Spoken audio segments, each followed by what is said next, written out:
Yo, balik lagi nih bareng Jam Frontier. Oke, ngomongin Berserk ciptaan mendiang Kentaro Miura. Apa sih yang pertama kali ada di kepala lu pada? Pasti dunia yang dark, brutal, penuh monster dan guts yang gak ada capeknya struggle kan? Ya bener banget, dunia Berserk itu tempat dimana harapan itu barang langka bang. Tapi di antara semua kegelapan itu ada beberapa cerita yang mendalam, bukan cuman karena seremnya, tapi karena tragedi manusianya itu sendiri emang pahit yang beneran pahit. Salah satu yang paling juara soal ini adalah kisah Roshin sebagai main villain di Conviction Arc. Kenapa Roshin itu spesial? Karena dia ya bukan monster random yang muncul buat ditebas guts doang. Bukan, dia ini cerminan dari mimpi masa kecil yang hancur lebur, sebuah pelarian dari kenyataan pahit yang saking ekstrimnya malah jadi kebiadaban yang lebih gila lagi. Ya, kesempatan ini bakal kita pakai buat ngulitin setiap lapisan karakter Roshin, bener-bener dari nol bang. Dari masa lalunya yang suram sebagai bocah manusia, transformasinya jadi puzzle yang ya unik sampai kejatuhannya yang bikin kita campur aduk antara kasihan dan ngeri. Kita bakal nyelam ke dalam isi kepalanya, nyari tahu apa sih maunya dia dan gimana dunia fantasi yang dia bangun malah jadi penjara mengerikan buat semua orang termasuk dirinya sendiri. Jadi ya ini lagi buat kepolosan yang direnggut paksa dan bahayanya kalau kita kabur dari masalah kebablasan. So, tanpa aku banyak bacot lagi, inilah dia bang.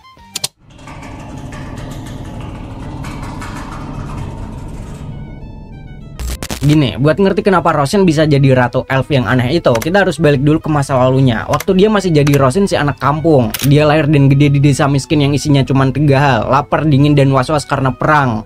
Pokoknya realitas di desanya tuh pahit banget lah. Tapi sumber penderitaannya justru bukan dari luar, tapi dari dalam rumahnya sendiri. Jadi ceritanya gini, Roshin itu lahir setelah ibunya dan wanita di desa itu jadi korban kekerasan seksual musuh. Tragedi itu ya ninggalin racun gitu di hati bapaknya. Si bapak jadi ragu terus tuh, ini anak gue bukan ya. Keraguan ini jadi bahan bakar lah buat pertengkaran nonstop antara orang tuanya. Rumahnya yang harusnya jadi tempat paling aman malah jadi ring tinju emosional bang. Kayak kebayang gak sih jadi anak kecil yang cewek lagi di tengah situasi kayak gitu. Roshin yang sebagai anak kecil ya punya insting bertahan hidup. Caranya ya kabur kan, dia jadi cewek tomboy yang doyan banget berpetualang. Dunianya itu bukan di dalam desa suramnya, tapi di hutan dan sungai di luarnya. Di sanalah dia jadi dirinya sendiri. Dia bisa main berjam-jam, nangkepin serangga dan ngumpulin barang-barang aneh yang dia temuin. Salah satu harta karunnya yang waktu itu nggak sadar bakal jadi tiket ke neraka adalah batu aneh bentuk telur yang ada ukiran mukanya, dan ya itu adalah Bahelit yang dia temuin di pinggir sungai bang. Di tengah pelariannya itu Roshin ada punya satu soib kental yang namanya Jill. Nah ke Jill inilah Roshin numpain semua isi kepalanya, semua fantasinya. Dia cerita tuh soal ginda anak bernama Pickup yang kabur dari desa karena penampilannya kayak elf dan ngerasa nggak punya orang tua kandung. Di situ Roshin gak yang cuman cerita, dia merasa dirinya itu Pickup malah. Dia dengan PD-nya atau bilang ke Jill, gue ini elf loh. Selang waktu berlalu ya Jill ini sadar gitu, dibalik semua tawa dan ceria peri Roshin ada sesuatu yang dipaksain. Roshin maksa dirinya buat ceria bang, buat percaya sama dongeng. Kenapa gitu? Ya karena realita di rumahnya terlalu sakit buat diterima. Hutan itu kebebasan dan dongeng itu tameng. Konsep peri jadi benteng pertahanannya dari dunia orang dewasa yang isinya cuman kekerasan dan kekecewaan. Dan ya sebenarnya dia sendiri juga tahu gitu kalau peri itu kagak ada, tapi dia pengen banget mereka ada sampai rela hidup dalam kebohongan yang dia ciptain sendiri bang.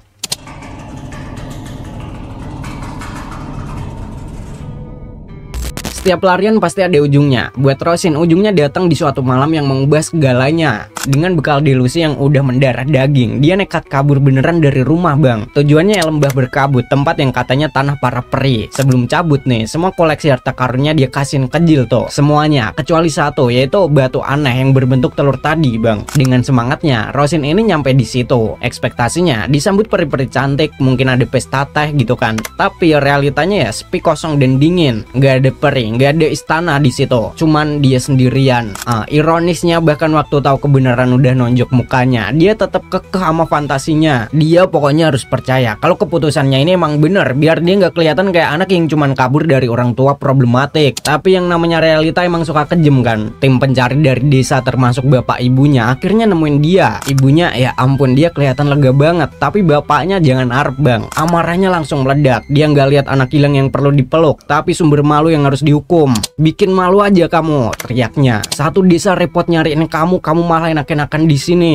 Dem, bapaknya langsung main tangan bang. Bapaknya terus ngoceh, nuduh macem-macem, nanya apa dia kabur karena ngerasa bukan anak kandungnya gitu. Pas ibunya nyoba misahin, si bapak malah kalap. Dia mukul istrinya kayak samsak tuh. Pemandangan yang sama persis lah dengan yang Rosin lihat setiap hari di rumah. Disinilah sekring di kepala Rosin putus bang. Kekerasan yang sama, perilaku buruk yang sama, yang mati-matian pengen dia tinggalin sekarang malah ngotorin lembah sucinya. Dia nggak mau mereka di situ. Dia pengen mereka hilang, lenyap. Dan di puncak keputusasaan itu, batu aneh di sakunya mulai bereaksi. Ya Bylethnya di situ aktif bang. Dunia mendadak jadi aneh. Entitas iblis yang kita kenal sebagai Gaden muncul dan ngasih penawaran, korbanin yang paling berharga buatmu, kata mereka, dan kami akan kasih kekuatan buat wujudin keinginanmu. Apa yang paling berharga buat Rosin? Ya ironisnya kedua orang tuanya sendiri tuh. Bukan karena cinta, tapi karena mereka adalah pusat penderitaannya. Dengan ngorbanin mereka, dia bisa hapus sumber rasa sakit hatinya dan jadi makhluk yang selalu dia impikan. Di tengah jeritan dan lautan darah, Rosin memilih. Dia nggak lagi jadi bocah yang lari dari kenyataan. Dia jadi perwujudan fantasinya sendiri. Seorang apostle bang. Dia terlahir kembali sebagai Ratu Elf dengan wujud asli ngengat bulan raksasa yang cantik sekaligus serem parah. Sampai di sini pelariannya berhasil. Tapi mimpi buruknya buat orang lain ya baru aja mau dimulai.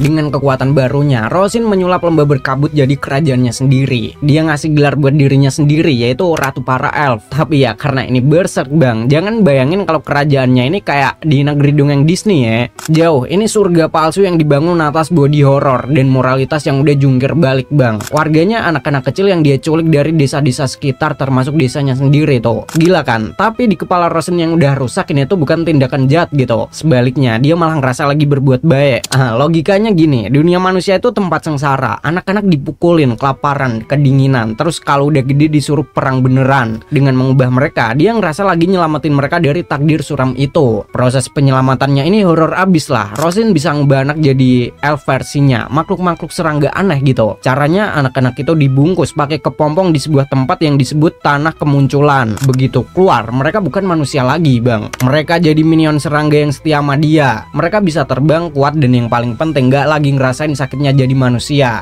Ya moralitas Rosin ini bener-bener cerminan masa lalunya. Buat dia senang-senang itu di hutan, di luar desa, dan sengsara itu di dalam desa. Jadi dengan ngebawa anak-anak ke kerajaannya dan ngubah mereka, dia ngerasa lagi ngasih kesenangan abadi. Ini kelihatan banget ya pas dia nawarin ke Jill buat ikutan gabung bang. Dia nggak mau tuh Jill disakitin lagi sama siapapun. Selain anak-anak, Rosin juga ngubah orang dewasa yang nyasar di hutannya jadi penjaga kerajaannya. Bentuknya ya monster serangga juga. Tugasnya jagain hutan dan anak-anaknya dari orang luar. Tapi nih ada sisi gelap lain dari surga ini. Meskipun niatnya katanya baik nih, peri-peri KW ciptaannya ini kelakuannya barbar banget asli. Mereka main perang-perangan tapi beneran saling ngebunuh bang. Ya sebuah fakta yang Rosin tahu, cuman ya dianggap sepele gitu. Katanya sih cuman main-main. Anak-anak manusia kan emang suka main perang. Jelasnya kecil kayak gitu. Bedanya kalau dia jadi peri nggak lagi menakutkan. Logika yang udah kelewat banget sih nih. Buat Rosin, kekerasan diantara para peri-perinya itu cuman simulasi aman dari perang manusia yang asli bang. Nah disinilah ya letak tragedi paling dalam dari karakternya. Dia nggak sadar gitu kalau dia itu cuman ngulangin siklus kekerasan yang sama, cuman dibungkus pakai fantasi yang dia anggap aman dan menyenangkan.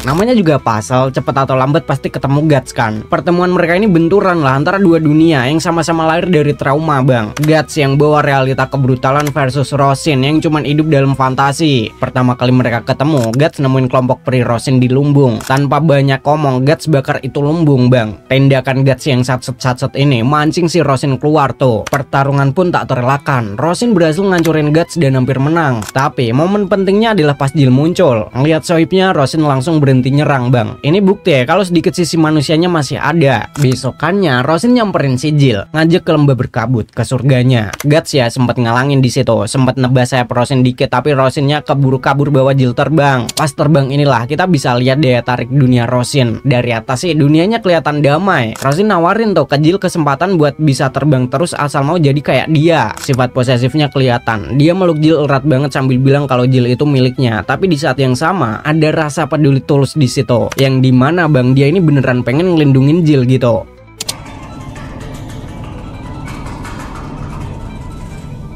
Klimaksnya terjadi pas Guts berhasil nerobos masuk ke sarang utama Rosin, tempat kepompong-kepompong aneh itu tergantung. Di sana Jill ngeliat pemandangan yang bikin mual. Dia ngeliat anak-anak peri itu main perang-perangan sambil saling bunuh beneran bang. Waktu Jill nunjukin itu dengan ngeri, Rosin dengan entengnya bilang itu cuman permainan dan itu lebih baik daripada perang manusia. Ya kayak yang udah gue jelasin tadi bang. Rosin sekali lagi nawarin Jill buat jadi peri yang kuat dan cantik. Pas Jill nangis, Rosin meluk dia dan sayapnya mulai ngebungkus mereka berdua. Benang-benang mulai keluar dan kepompong mulai terbentuk bang. Jill hampir nyerah tapi teriakan Pak nyadarin dia. Rosin yang kesel sama Pak ya nyoba nyerang tapi serangannya meleset dan malah kepompong di deketnya yang kena tuh. Kepompong itu kebelah dan dari dalamnya jatuh sesosok makhluk setengah manusia setengah monster. Jill teriak sejadi-jadinya dan pada saat itulah Guts datang dengan membawa api neraka. Sarang itu dibakar. Siluet Guts dengan obornya kelihatan di tengah api. Pertarungan terakhir dimulai. Guts dengan otaknya yang licin tapi brutal itu pakai lingkungan sekitar buat ngalahin Rosin. Api dipakai buat ngilangin efek racun dan gua yang sempit dipakai buat ngurangin keuntungan kecepatan Rosin. Satu persatu peri-peri terakhir Rosin dibantai bang. Melihat kerajaannya hancur lebur, Rosin ngamuk sejadi-jadinya. Dia berubah ke wujud apostle penuh. Niatnya cuma satu, yaitu ngebunuh Guts terus ngebangun lagi kerajaannya sama Jill. Pertarungan sengit terjadi dan akhirnya Guts pun pakai cara licik. Dia pura-pura mau nyerang Jill, bikin Rosin panik ngelindungin soibnya itu. Celah terbuka dan pedang Dragon Slayer pun mendarat telak bang.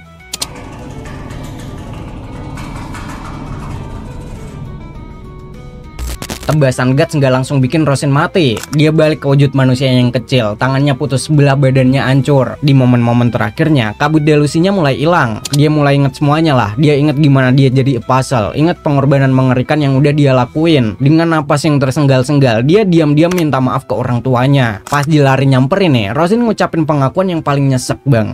Aku nggak pernah beneran percaya sama Elf. Ya bisiknya gitu. Pondasi dunianya, pembenaran atas semua tindakannya runtuh seketika. Semuanya ya cuman bohong.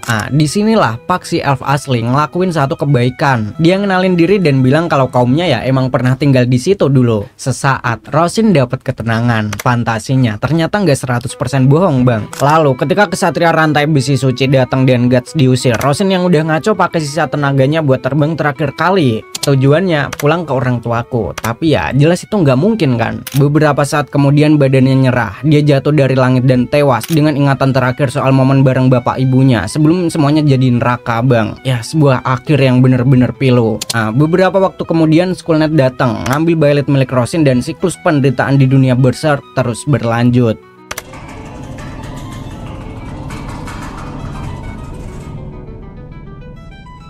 Ya jadi intinya kisah Rosin ini adalah salah satu yang paling kuat di Berserk lah. Dia bukan monster biasa, dia itu korban trauma yang saking gak kuatnya malah jadi monster bang. Pelariannya dari dunia nyata yang awalnya masih bisa kita pahami malah jadi ideologi gila yang ngehalalin penculikan dan pembunuhan. Rosin itu sendiri adalah contoh sempurna dari apa yang ditawarin Byleth. Jalan keluar dari penderitaan tapi bayarannya gak main-main. Dia pengen bikin surga buat anak-anak tapi malah ngebangun neraka. Dia pengen bang jadi ratu yang baik hati tapi malah jadi tiran dari kerajaan serangga. Pada akhirnya Rosin itu adalah karakter yang bikin orang lebih banyak kasihan daripada dibenci. Ya seenggaknya itu buat beberapa orang lah. Kematiannya di tangan Guts nggak kayak kemenangan tapi lebih kayak eksekusi yang menyedihkan. Ceritanya ngingetin kita lagi kalau di dunia Berserk emang nggak ada yang bener-bener hitam atau putih bang. Semuanya abu-abu tuh, kelam dan penuh luka. So bang, itu dulu pembahasan kita di kesempatan kali ini. Sedikit banyak salah boleh langsung koreksi di kolom komentar dan sampai jumpa di video-video selanjutnya. See ya.